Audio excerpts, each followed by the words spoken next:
All right, so let's do a quick walkthrough on this thing. This is going to be a two-part video because we're going to do some upgrades. We built this back in 2021 for this guy, but then we are starting to do some upgrades on it for him. He's ready to do those, but let's go through it. We started building this. This is one of our Cabover canopies. We started building these back in, I believe, the 80s is when Larry started, and it's what kept the company alive was the Cabover canopy. I believe back in the 90s, he called it the Hunter Special. It was either that one or there was a couple of units that he did. I think this one is what we used to call that. But man, this is, I personally have built tons of these. So what it is it sets on the bed rail of the truck, and then it doesn't sit in the floor. That's what we call anything that sits on the bed rail of the truck is a canopy. So this right here, usually the customer added this, but usually you just see the bed. You open the doors and you see the truck bed. So let's run up in here and look at it. The whole idea of this is you can run your four-wheeler in here, your dirt bike, your fat bikes, your whatever it is. In this case, he runs his electric bikes in here. You can also throw your gear in here, throw your plywood, blow it out with a hose or whatever, and you can see he built a floor here, but that's the whole idea behind this stuff, this particular unit, so that you can still have your heater, your little stove, your battery system, your propane system, have a nice little counter to prepare a sandwich or something, and do some quick wash ups where your sink drains out the wall, and then you have some cabinets up top, and that's about it. That's what this has been for so long. But in this one, he had us do very specific build out. He wanted to leave all of this blank, and he built all of this himself. And he actually did a great job, like really good job. Must be a carpenter. I forget what John does for a living there, but yeah, he did all of this. He built himself nice little simple deal where all you really need. I mean, what more do you need? Just a place to keep stuff from falling out, right? Good hooks, pretty solid.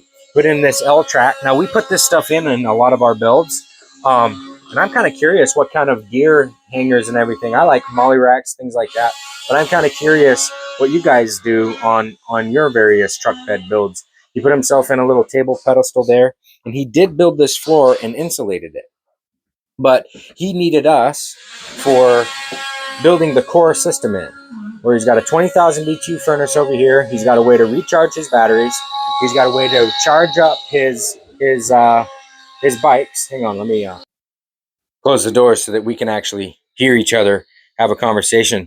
Anyway, so his inverter right here.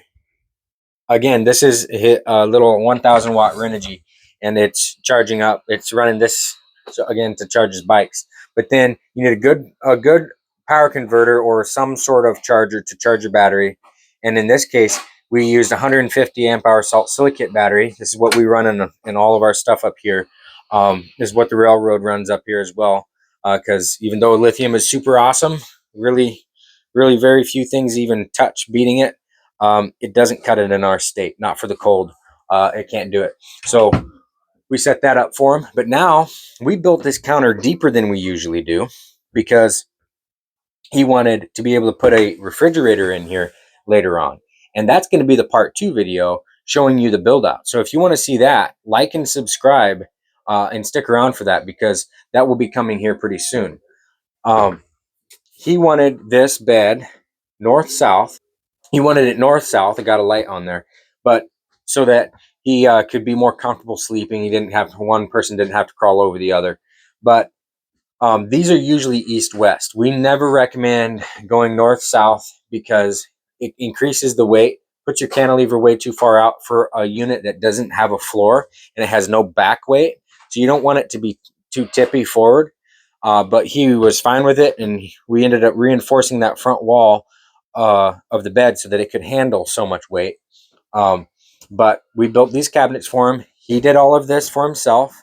And then you can see also we did the electrical integration, did the inverter for him and everything there. That is actually all framed up top there for a sailboat hatch so he can climb up out the top and or see the stars at night. But this right here, water system, this right here is so classic.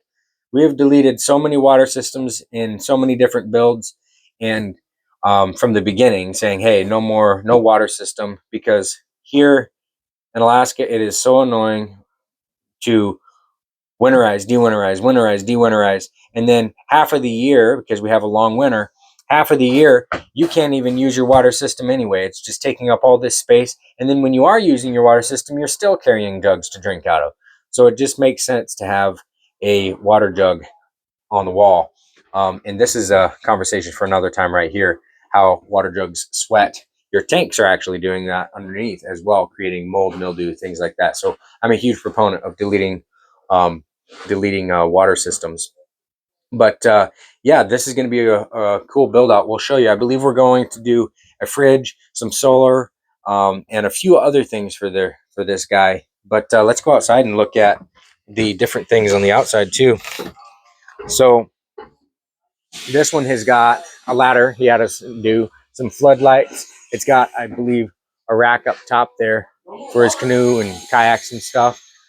And then he's got he put in this unistrut right here and put his extra tank on. And that's actually a fantastic idea. Super great idea. I would have done something different here. It looks like this is Galvy mounted directly to aluminum with a zinc fastener. That combination screams, and then a steel bracket. That screams oxidation, corrosion, rust. So electrolysis and the fighting of multiple materials. So I wouldn't have done it this way. I would have spaced it with UHMW or something to step that off and made sure that the penetrations were well sealed. But little stuff like that, you doing your upgrades is fine. Just know that that's the kind of stuff you got to pay attention to. But in here, it's propane. This is set up for his grill. That's what this hose is he can just hook up. You can put your Blackstone right to that or something. And right here, that's his 30 amp generator in shore power, and then 20,000 B2 furnace.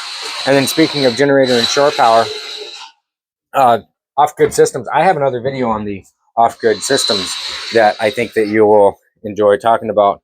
The important things you need to be paying attention to when you're considering doing an off-grid build for yourself.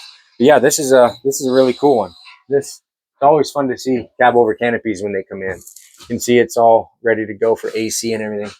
But the thing that's so cool about seeing the Cabover canopies is that this is our roots.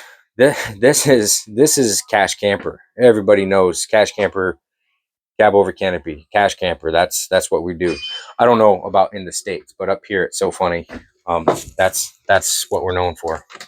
More of that nice L track. That's really great.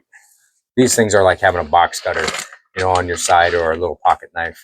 You use them for so many things. You can't even possibly explain all the stuff that you use this stuff for. But anyway, that's it for this video. Stick around for that second one, and hopefully you found value out of this.